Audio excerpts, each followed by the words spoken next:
बहुत बहुत धन्यवाद इंद्रजीत जी, हरियाणा से आए हुए हमारे बीच में। हमारे सम्मानीय इंद्रजीत जी, जो सवाल आपने पूछा है कि मैंने क्या सीखा, बहुत अच्छी बात आपने सवाल पूछा है कि हम लोग ने क्या सीखा है। तो कल के दिन अपने आप को जानने का एक बहुत अच्छा मौका मिला है।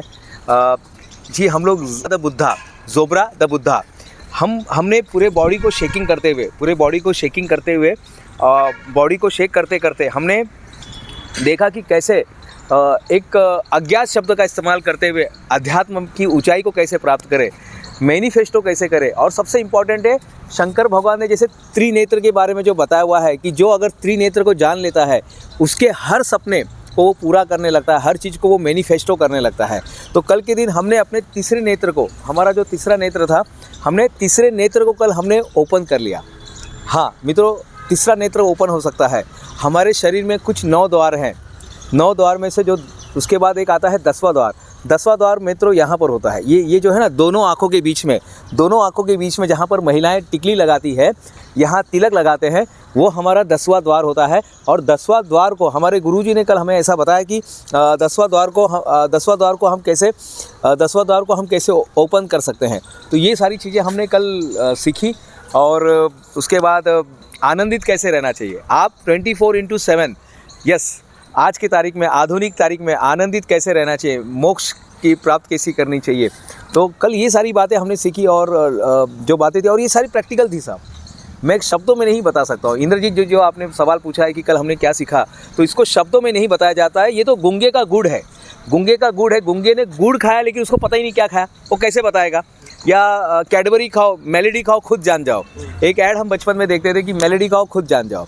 तो हमें क्या है कि जो चीज़ हमने देखा कि हमने शेकिंग करते हुए बॉडी को शेकिंग किया, किस तरह से हमें अपने बॉडी को ऊपर नीचे करते हुए हम एक कहते हैं ना कि हमारे बॉडी में हमेशा रिजर्वायर रहता ही है, एनर्जी हमारे बॉडी में हमेशा रहता है। और उस एनर्जी को हमने क्या किया, सेव करके रखा है।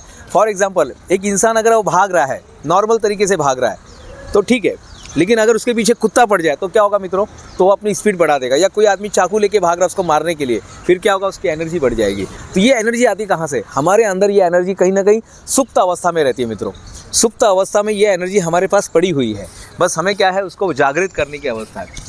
सत्य को आप ढूंढ नहीं सकते साहब, सत्य आपके पास अवेलेबल है, सत्य हमारे पास है ही ऑलरेडी, एनलाइटन ऑलरेडी है, हमने पा लिया, हमने उसको जागृत कर सकते हैं, लेकिन हम कहीं बाहर से नहीं ला सकते साहब। ऊपर वाले ने जीवन दिया है, खुलने के लिए दिया है, खिलने के लिए दिया है, ग्रो करने के लिए दिया है, और दूसरों की मदद करने के लिए दिया है मित्रों। इंसान ये चीज़ को भूल जाता है। ठीक है, पैसा कमाना ज़रूरी है, नाम प्रसिद्धि पाना ज़रूरी है, लेकिन उसके साथ साथ अगर वो आनंदित नहीं होता है तो बहुत कुछ अपने लाइफ में वो मिस कर देता है। तो इंद्रजीत सर, ये सारी बातें हमने कल सीखी, ये हमारे गुरुजी का मैं धन्यवाद देना चाहता हूँ कि ये सारी समझ उन्होंने हमें दी। और फिर से जाते जाते यही कहना चाहता हूँ कि बिना मेहनत के तक तो ताज नहीं होता, बिना मेहनत के तक तो ताज नहीं होता। खुद ही रास्ता ढूंढ लेता है अंधेरों में, खुद ही रास्ता ढूंढ लेता है अंधेरों में, जुगनू किसी रोशनी का मोहताज नहीं होता। तो मैं प्रोफेसर डॉक्टर दिनेश गुप्ता फिर मिलूँगा नए वीडियो में। तब तक के लिए मुझे और इंद्रजीत सर जो हरियाणा से आए हैं, हम दोनों को आज्ञा दीजिए। धन्यवाद।